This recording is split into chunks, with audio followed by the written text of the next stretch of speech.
This podcast is brought to you by Empor.top, the stories of top companies. Disclaimer: this AI-generated content is for informational purposes only and should not be considered as investment advice. If you like our podcasts, please subscribe on Apple Podcasts, Spotify, or your favorite podcast player. And don't forget to follow us on X at Empor.top. Find thousands of stories of top companies on our website, Empor.top. Empor.top is brought to you by HeyFin.co. Fin is a personalized junior AI research assistant for equity portfolio managers. Check it out at HeyFin.co. SpaceX, the $2.1 trillion AI frontier. On Friday morning, June 12, 2026, the most photographed object in New York City was not a person. It was a billboard. The electronic canyons of Times Square, those manic, oversized screens that normally hawk Broadway musicals and energy drinks, glowed in a single, coordinated palette of black, white, and rocket exhaust orange. Tourists tilted their phones upward, and at the center of it all, on the facade of the NASDAQ market site, a number kept climbing that would, by the closing bell, rearrange the global wealth rankings. Space Exploration Technologies Corp., ticker SPCX, had become a public company valued at roughly $2.1 trillion, the largest initial public offering in the history of capitalism. There is a phrase Wall Street traders use for an IPO that lands exactly right. Not so cheap that the company leaves money on the table, not so expensive that the stock craters on day one. They call it a Goldilocks debut. SpaceX got one. Shares opened, surged 19% in their first session. And by the time Gwynne Shotwell and a clutch of grinning executives rang the closing bell, the company had done something no rocket maker, no telecom, no defense contractor had ever managed. It had convinced everyday investors, not just sovereign wealth funds and crossover hedge funds, but retail buyers clicking buy from their phones, to fund a vision that includes a million-person city on Mars. And here is the strange, almost vertiginous fact that frames everything in this episode. Elon Musk, who founded this company in 2002 with a plan so modest it involved mailing plant seeds to Mars, became, on that Friday afternoon, the world's first trillionaire. His net worth tipping past the 13-figure threshold as the value of his roughly 80% voting stake re-rated in real time. So, how did we get here? How did a company that blew up 3 rockets in a row between 2006 and 2008, that was hours from payroll insolvency, that the entire aerospace establishment dismissed as a dot-com millionaire's expensive hobby, how did that company become, in the language of its own S1, an AI infrastructure utility for the solar system? That is the question of this episode. Because SPCX is not, fundamentally, a rocket story anymore. The rockets are the moat, the real business.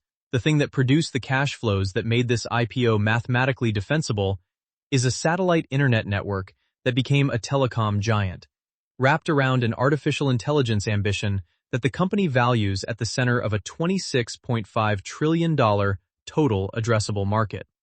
It is a story of counter-positioning, of one of the great vertical integration plays in industrial history, and of a founder whose single most consistent strategy across 24 years has been deceptively simple. Chase superlatives, and let the superlatives do the marketing. We're going to trace the whole arc, from a Moscow negotiating table where Russian rocket executives reportedly spat at the Americans, to the December night a booster came down on its tail like something from a 1950s pulp magazine, to the IPO roadshow that priced humanity's expansion into space. Let's get into it. Rewind to 2001. Elon Musk is 30 years old, freshly and obscenely rich. The sale of his stake in PayPal would soon hand him roughly $180 million after taxes. Generational money, the kind that buys islands and never working again. Most people in that position optimize for comfort. Musk did something closer to the opposite. He had become quietly obsessed with a single statistic that bothered him. NASA, he discovered when he went looking on its website, had no actual plan and no timeline to send humans to Mars. The public, he concluded, had simply lost interest. The Apollo-era dream had gone cold. His first instinct was not to build anything. It was a publicity stunt. Musk wanted to fund a small philanthropic mission he called Mars Oasis. Land a tiny robotic greenhouse on the Martian surface, sprout green plants against that rust-colored desert, and beam back a photograph. The public tends to respond to precedents and superlatives, he explained later at Stanford. This would be the furthest that life's ever traveled, the first life on Mars. The image, he reasoned, would shame Congress into reopening the country's wallet for space. It is worth pausing on how revealing this is. Before SpaceX existed, before a single bolt was tightened, Musk's theory of change was a marketing theory. Capture imagination, manufacture excitement, and money and political will would follow. That theory is the through line of this entire company, and, eventually, of its IPO. To get his greenhouse to Mars, though, he needed a rocket, and rockets, he found, were absurdly expensive. So in late 2001 and into 2002, Musk did one of the more cinematic things a newly minted millionaire has ever done. He flew to Moscow to try to buy refurbished intercontinental ballistic missiles. Decommissioned Soviet ICBMs, the very instruments built to end the world, to repurpose as space launchers. He went back 2 or 3 times. At one meeting, as the story has been told and retold, the Russian negotiators from the old-line rocket bureaus connected to Roscosmos treated this brash foreigner with open contempt, reportedly viewing him as a naive tourist, and quoted him a price, $8 million apiece, that he considered a deliberate insult. On the flight home, deflated and somewhat humiliated, Musk did the thing that defines him. He opened a spreadsheet. He started calculating the raw cost of the materials that go into a rocket, the aluminum, the titanium, the carbon fiber, the fuel, and arrived at a now famous realization. The raw materials were on the order of 2% of the typical price of a finished rocket. The other 98% was the way the industry built them. Bespoke, one-off, cost-plus, and thrown away after a single use. I can build them myself, he concluded. The realization was not really about Russia. It was about a business model. The legacy space industry had no incentive to lower costs. It was paid a margin on top of whatever it spent, so spending more was, perversely, more profitable. In June 2002, Musk founded Space Exploration Technologies with roughly $100 million of his own PayPal proceeds, a sum he has repeatedly described as a bet he expected to lose. He gave the company, by his own telling, low odds of success. This is the part of the origin myth that gets flattened over time. Musk did not start SpaceX believing it would work. He started it believing the attempt itself might reignite a dormant national appetite for space, and that if it failed, he'd at least have tried. What he built into the company's DNA from day one would become its single greatest structural advantage: radical vertical integration. Where Boeing and Lockheed Martin assembled rockets from a sprawling supply chain of subcontractors, each adding cost and margin, SpaceX would make as much as possible in-house. Engines, avionics, flight software, the structures themselves. This was partly ideology, partly necessity. Few suppliers wanted to deal with a startup, and partly the hardcore engineering culture Musk imported from software. Move fast, test hardware to failure, iterate. In an industry where a single failure could mean a decade-long government inquiry, SpaceX would blow things up on purpose to learn faster. That cultural choice, treating rockets like software releases rather than cathedrals, is the seed of everything that follows. But first, the culture nearly killed the company. By the summer of 2008, Elon Musk was, in the most literal sense, running out of everything. Money, marriage, margin for error. The financial world was collapsing around him. Lehman Brothers would file for bankruptcy that September, dragging the global economy into the worst crisis since the Depression.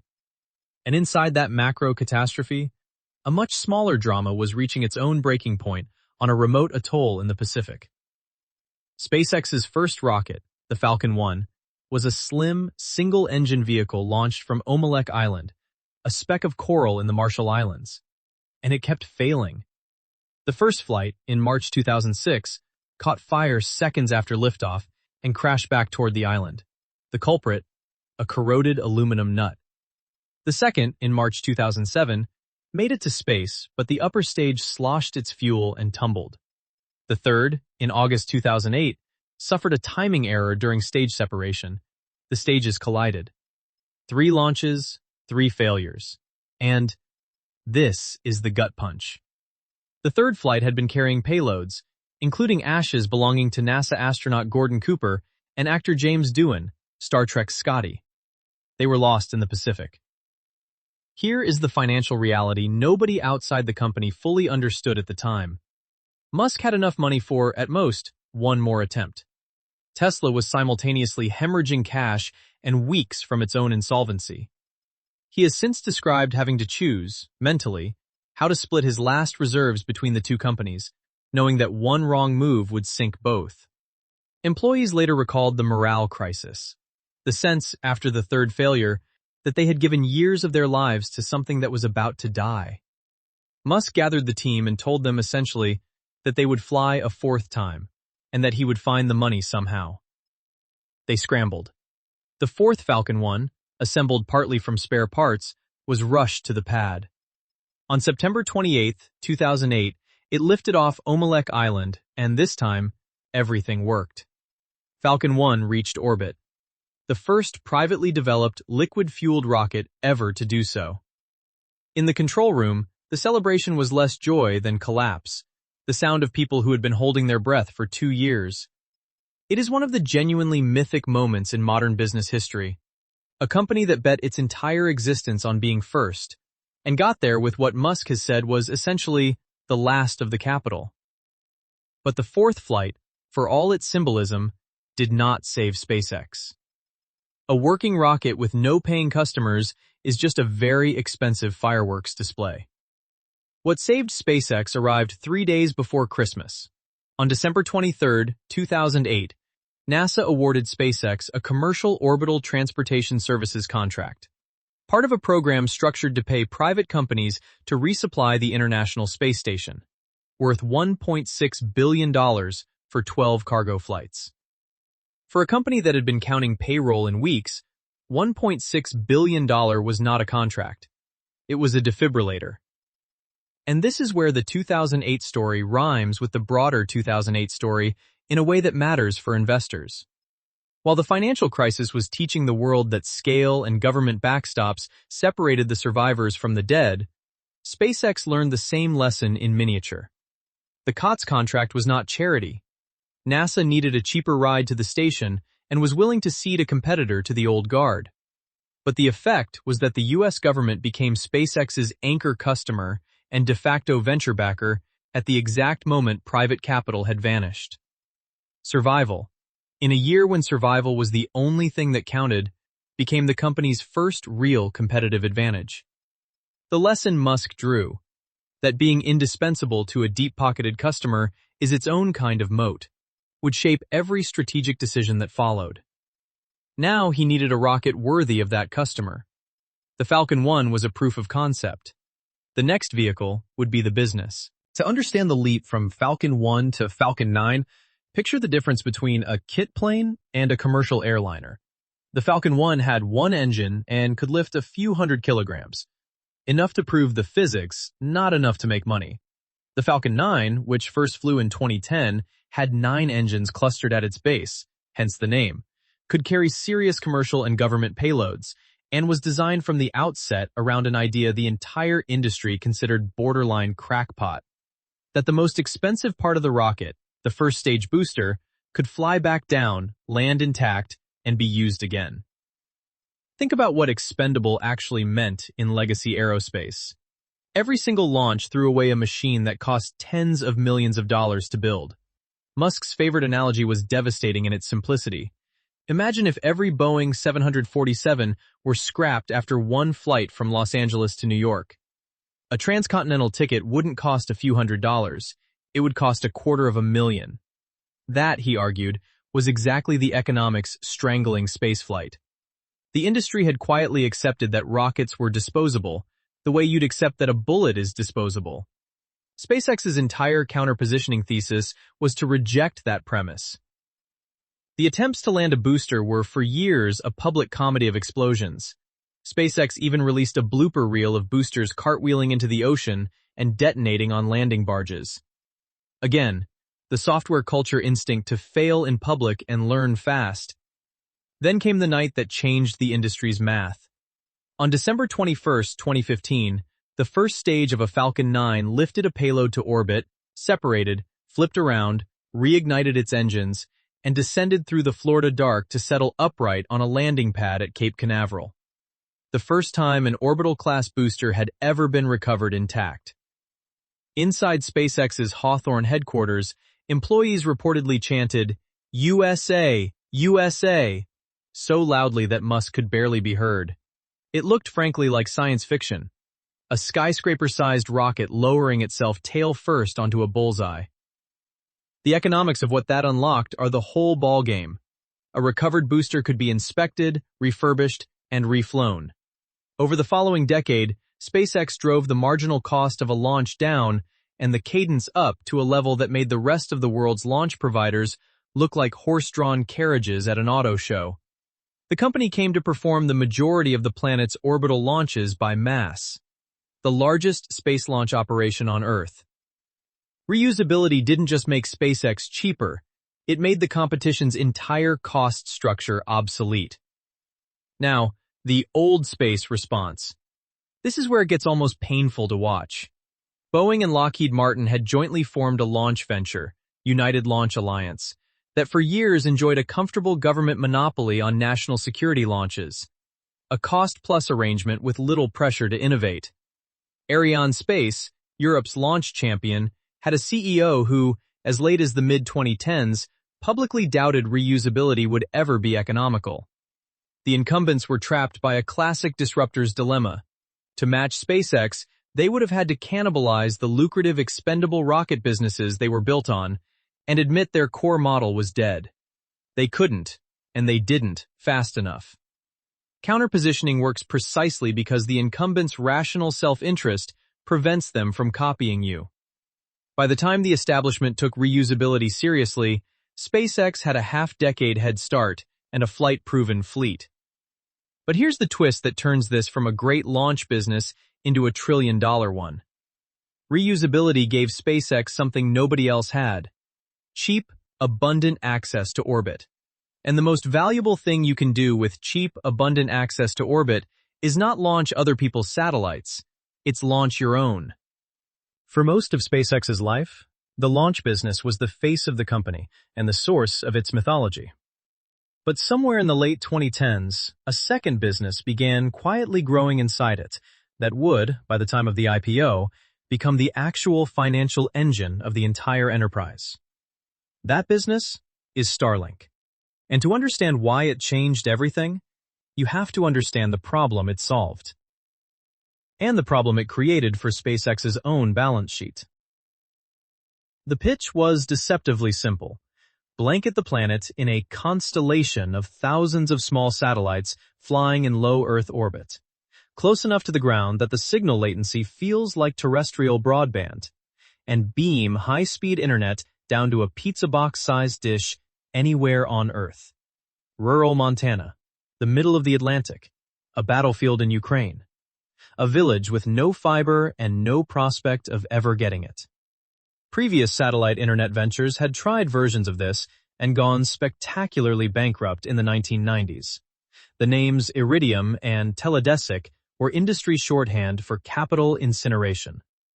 The economics had never worked because launching that many satellites was ruinously expensive. Unless, of course, you happen to own the world's cheapest rocket. This is the strategic elegance of the thing, and it's worth saying plainly. Starlink is only possible because of reusability. SpaceX could launch its own satellites, by the dozen, on its own boosters, at internal cost. The launch business and the satellite business fed each other in a loop no competitor could replicate without first building a reusable rocket fleet of their own.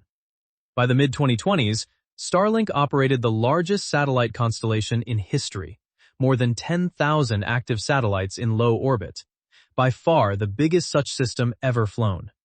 For years, the bears called it exactly what it looked like, a capital-incinerating moonshot. Billions of dollars launched into the sky on a bet that consumers and governments would pay monthly subscriptions for space internet. And then, somewhere around 2023 and 2024, the curve bent.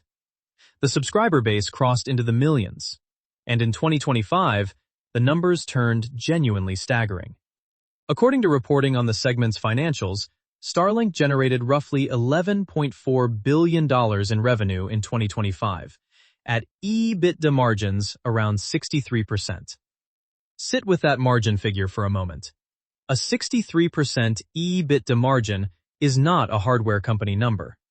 It is a software company number, a toll road number, the kind of margin you see from a business that built an enormously expensive asset once and now collects recurring rent on it.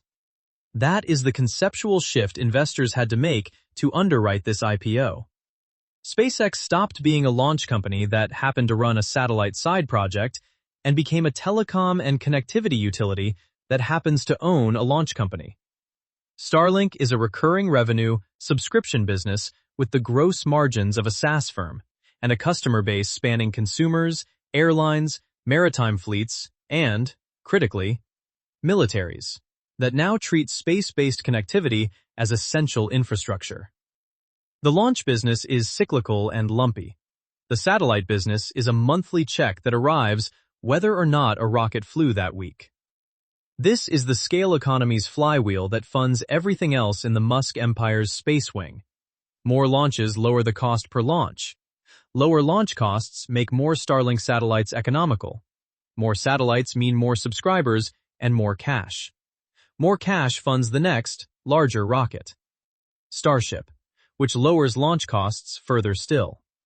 Each turn of the wheel widens the gap between SpaceX and anyone trying to start the race from zero.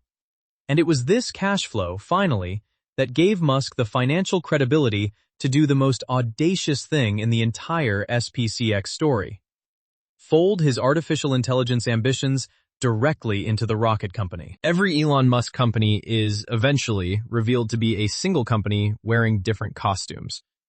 For years, observers joked about the Musk master plan, the way Tesla, SpaceX, X, the Boring Company, Neuralink, and XAI seem to share engineers, capital, data, and a founder's attention in ways no governance textbook would endorse. In 2026, the joke became a balance sheet. SpaceX absorbed XAI, Musk's artificial intelligence company, in a stock consolidation that turned the rocket maker into something genuinely without precedent: a vertically integrated space launch, satellite telecom, and AI compute conglomerate under one ticker. To follow the logic, you have to trace the corporate Russian nesting dolls.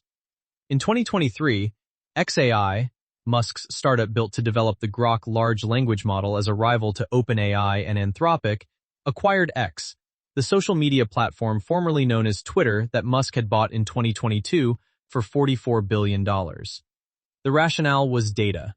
A frontier AI model is only as good as the text it trains on, and X was a fire hose of real-time human conversation. Folding the social network into the AI lab gave Grok a proprietary, constantly refreshing training corpus.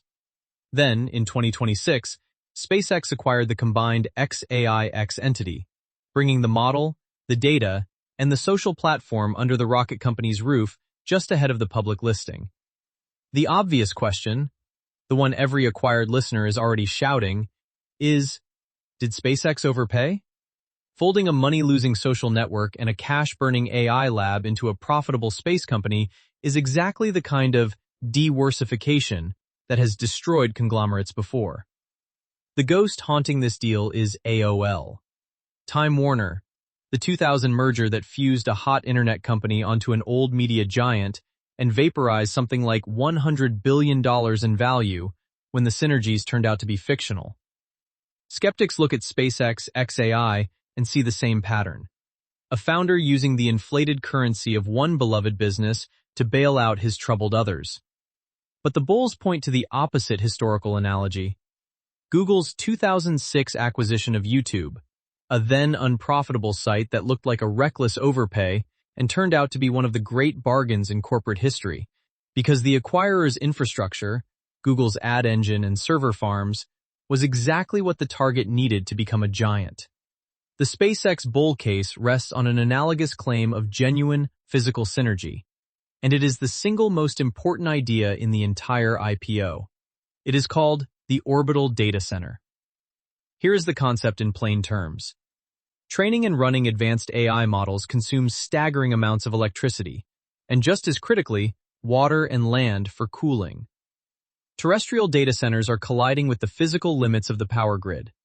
SpaceX's argument, laid out in its IPO materials and supporting projections, is that the best place to put AI compute may not be on Earth at all. In orbit, solar power is constant and free of atmosphere. The cold of space offers a cooling sink, and there are no neighbors to object to a new substation. Use Starship to haul data center-grade compute into orbit, power it with vast solar arrays, network it through the Starlink constellation, and you have AI infrastructure unconstrained by the terrestrial power grid that is currently bottlenecking every other AI company on Earth. That is the synergy story. Rockets to lift it, satellites to connect it, AI to run on it. The S1 framed the prize as a slice of a $26.5 trillion total addressable market spanning launch, connectivity, and artificial intelligence. Whether the orbital data center is a genuine engineering roadmap or the most expensive sci-fi pitch deck ever filed with the SEC is, quite literally, the trillion-dollar question. And we'll return to it in the bear case. What's undeniable is that it gave investors a narrative that converted a rocket company's IPO into an AI IPO, at a moment when AI is the only story the public market wants to hear. Pulling that off required more than a visionary founder making promises. It required someone who could actually run the place. If Elon Musk is the imagination of SpaceX, Gwynne Shotwell is its nervous system. For most of the company's history, she has been, in the affectionate shorthand of employees and analysts alike, the adult in the room. The person who turns Musk's superlatives into signed contracts, met payrolls, and on-time launches. As president and chief operating officer, she has run the actual business of SpaceX for nearly 2 decades, and her fingerprints are all over the operational machine that made the IPO bankable. Shotwell's background is instructive. She is a mechanical engineer and applied mathematician by training, not a financier and not a showman. She joined SpaceX in 2002 as employee number 11, in charge of business development, which, in a company that had no product and a habit of exploding, mostly meant convincing skeptical customers to trust a startup with their multi-million-dollar satellites. Her defining skill is the one Musk most conspicuously lacks. She builds and keeps relationships. Where Musk antagonizes, regulators, customers, the occasional head of state, Shotwell repairs and reassures. Industry lore holds that she personally landed the early commercial contracts that, alongside the NASA Lifeline, kept the company breathing in the lean years. The operational result of that patient relationship building is the metric the IPO leaned on hardest. A contracted backlog reported in the trillions of dollars, a pipeline of launch and connectivity commitments that gives the revenue forecasts something concrete to stand on. Alongside her, Chief Financial Officer Brett Johnson handled the unglamorous, essential work of turning a chronically loss-making venture into an entity that public markets could digest. The bridge a CFO must build for an IPO like this is treacherous. SpaceX spent years deliberately plowing every dollar into Starship development and the Starlink constellation, the kind of spending that produces red ink today for the promise of cash tomorrow. Johnson's task was to tell that story in a way that disciplined public investors, who punish unexplained losses, would accept as investment rather than profligacy. The Goldilocks pricing of the debut suggests the story landed. Then there is the governance, which any fundamental investor must look at clearly. Musk holds roughly 80% of the voting power. In Hamilton Helmer's framework, this is a kind of cornered resource all its own. But it cuts both ways. It means the company's single greatest asset, Musk's vision and fundraising gravity, is locked in and cannot be ousted by activist shareholders. It also means public investors are, in effect, passengers. They are buying a minority economic interest in an enterprise where a single, famously mercurial individual controls every major decision. from capital allocation to which political causes the company's brand gets associated with. There is no board that can meaningfully overrule him. For some investors, that concentration is the whole appeal. For others, it is the central risk. The human texture of this company is worth dwelling on, because it explains the loyalty. SpaceX's hardcore culture asks engineers for punishing hours in exchange for a shot at building the future, and, increasingly, life-changing wealth. A robust secondary market valued employee shares at tens of billions of dollars in aggregate before the listing, and the IPO minted a new class of paper millionaires across an engineering workforce, many of them clustered in the company town that has grown up around the Starship launch site. Starbase, Texas, a stretch of South Texas coastline near Brownsville that incorporated as an actual municipality, is the physical embodiment of the culture. A place where people live, work, and launch rockets in the same few square miles. A 21st-century industrial company town. That concentration of talent, willingly working at an intensity competitors can't match, is itself a competitive advantage. Which brings us to the framework portion of our show. Let's wargame this thing properly, using the two lenses we always reach for. Hamilton Helmer's 7 powers and Michael Porter's 5 forces. Because a $2.1 trillion valuation is not a fact, it is a claim. A claim that SpaceX possesses durable advantages that will let it earn extraordinary returns for decades. Let's test it. Start with Helmer's powers. The first, and most important, is counterpositioning, which we've already seen in action. Reusability versus the legacy expendable model. The genius of counterpositioning is that the incumbent can see exactly what you're doing and still can't follow, because copying you would destroy their existing profit pool. Boeing and Lockheed could not embrace reusability without admitting their cost-plus expendable business was obsolete. So they didn't, and SpaceX ran away with the market. This power is real and largely already cashed in. The second is scale economies, embodied in the Starlink constellation and the launch flywheel. With the largest satellite network and the highest launch cadence in the world, SpaceX's per-unit costs fall as it grows, in a way a new entrant simply cannot match. A competitor starting today would have to spend tens of billions just to reach the cost structure SpaceX already enjoys. And by the time they got there, SpaceX would be a generation ahead. Scale economies of this kind are among the most durable powers in the entire framework, because they compound. The third is cornered resource, which here takes an unusual double form. There is the human cornered resource, the concentration of elite, hardcore engineering talent, and the irreplaceable Musk-Shotwell leadership pairing, one supplying vision and capital gravity, the other supplying operational execution.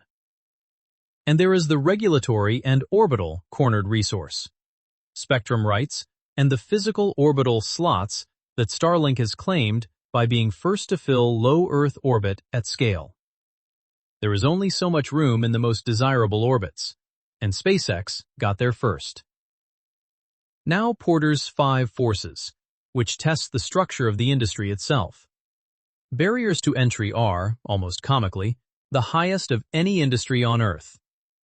This is literally rocket science, requiring billions in capital, decades of accumulated know-how, and a tolerance for spectacular public failure that few organizations possess. This force is overwhelmingly in SpaceX's favor.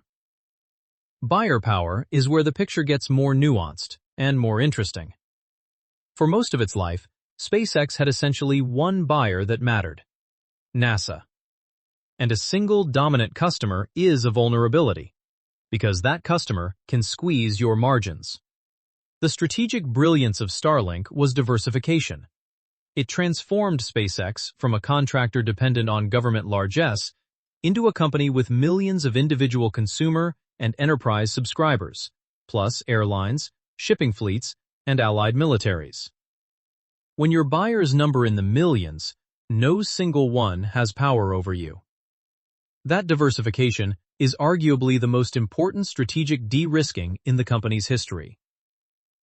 Threat of substitution is the force the bears press hardest, and it applies most to Starlink. The substitute for satellite internet is terrestrial fiber, which is faster and cheaper where it exists. In dense cities, fiber wins, and Starlink will never be the connection of choice in Manhattan. But Starlink's market was never the city. It is the vast geography fiber will never economically reach. Oceans, mountains, war zones, the developing world's countryside. The substitution threat caps Starlink's addressable market at the edges, but does not threaten its core. The genuine substitution risk lies further out. If rivals field competing constellations, satellite internet could commoditize. For now, the first-mover scale advantage holds that threat at bay. Add it up, and the framework says the moat is wide, and the powers are real. Particularly, counterpositioning and scale, which are the two most durable. The harder question isn't whether SpaceX has advantages. It plainly does. The question is whether those advantages, however formidable, can possibly justify a price tag that assumes the company will more or less colonize new industries. That's the bull and bear case. Let's steelman both sides, because at $2.1 trillion, the gap between the optimists and the skeptics is itself one of the widest in market history. The bull case is breathtaking in scope, and it goes like this. SpaceX is not a rocket company, a telecom, or an AI lab. It is becoming the foundational utility for the entire solar system. The company that owns the road to space and charges a toll on everything that travels it. The launch business is already a near monopoly on Western access to orbit. Starlink is a high-margin connectivity utility with a structural cost advantage no one can match. And its addressable market, global connectivity for everyone fiber can't reach, is still in early innings. And layered on top is the orbital data center thesis.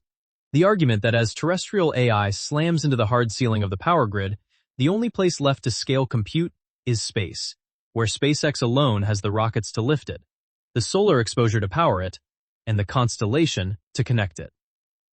If even a fraction of that AI vision materializes, the bulls argue, $2.1 trillion will look cheap because you are buying the infrastructure layer of two simultaneous revolutions, the expansion of humanity off Earth and the expansion of intelligence beyond the grid.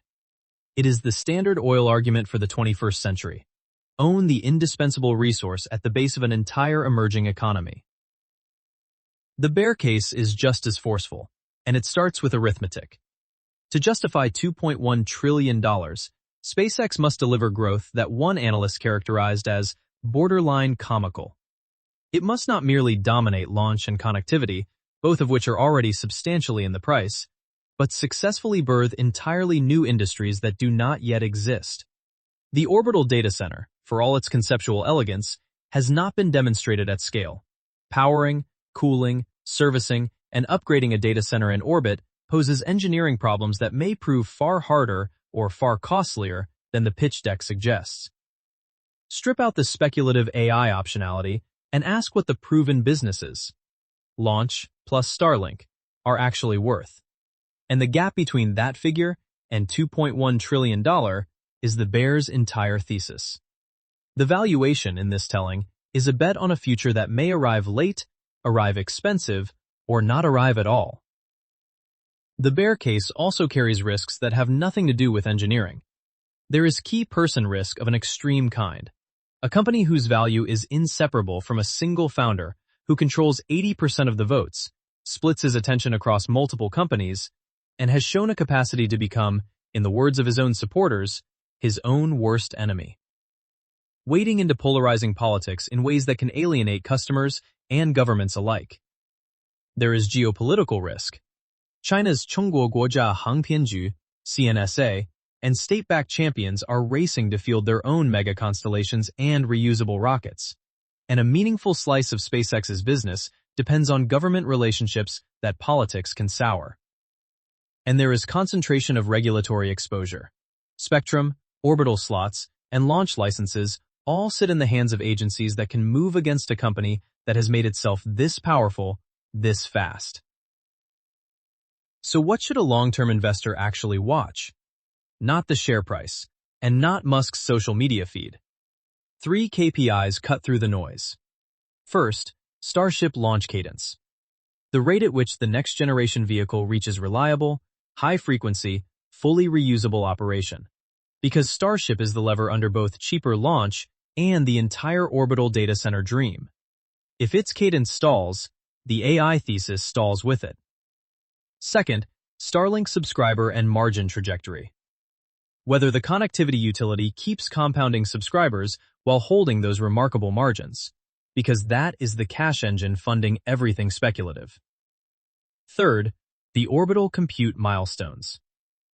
Any concrete, demonstrated progress on space-based AI infrastructure and Grok adoption, the proof points that would turn the bull case's biggest assumption from faith into fact.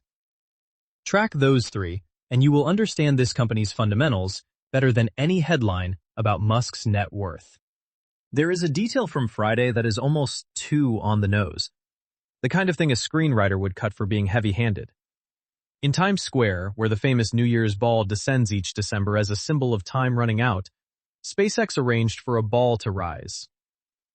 Lifting up the pole rather than dropping down it, lit in the company's colors, a small piece of theater staged for the largest IPO ever held. It was pure Musk, a superlative, an image engineered for the imagination, a photograph designed to make people feel that the direction of travel is up. And that, in the end, is the through line from the Seeds to Mars stunt of 2001 to the $1 trillion listing of 2026. Musk's first and most enduring insight was never about propulsion or margins. It was that the public responds to precedents and superlatives, that if you can make people believe the future is being built, the capital and the talent and the political will follow. The IPO was the ultimate proof of that thesis.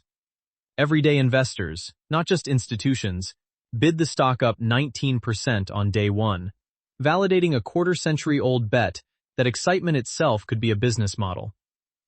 Is this the Standard Oil of the 21st century? A company positioned to own the indispensable infrastructure of an entire new economy, with all the dominance and all the antitrust and geopolitical scrutiny that comparison implies? Or is it the most spectacular act of narrative financial engineering in modern history? A profitable rocket and internet business wrapped in $1 trillion of unproven space AI dreams? The honest answer, on June 15, 2026, is that both can be true at once, and the market has chosen to price the dream. What is not in dispute is the legacy. Whatever happens to the orbital data centers and the Martian city, SpaceX has already done the thing the seeds were meant to do. It reignited interest in space. It spawned a private space economy, a real rivalry with Jeff Bezos's Blue Origin, and a generation of hard tech founders who can now raise capital for ideas that would have been laughed out of the room 20 years ago. The AI labs queuing up behind SPCX to test the public markets later this year are, in a sense, its heirs. Musk's deepest contribution may not be any single rocket or satellite or model. It is the permission he gave a generation to chase their own superlatives, and the proof, ringing from a NASDAQ bell on a Friday in June, that sometimes the market will pay for the dream before the dream comes true. This podcast is brought to you by Impor.top, the stories of top companies. Disclaimer: this AI-generated content is for informational purposes only and should not be considered as investment advice. If you like our podcasts, please subscribe on Apple Podcasts, Spotify, or your favorite podcast player. And don't forget to follow us on X at Impor.top. Find thousands of stories of top companies on our website, Impor.top. Impor.top is brought to you by HeyFin.co. Fin is a personalized junior AI research assistant for equity portfolio managers. Check it out at HeyFin.co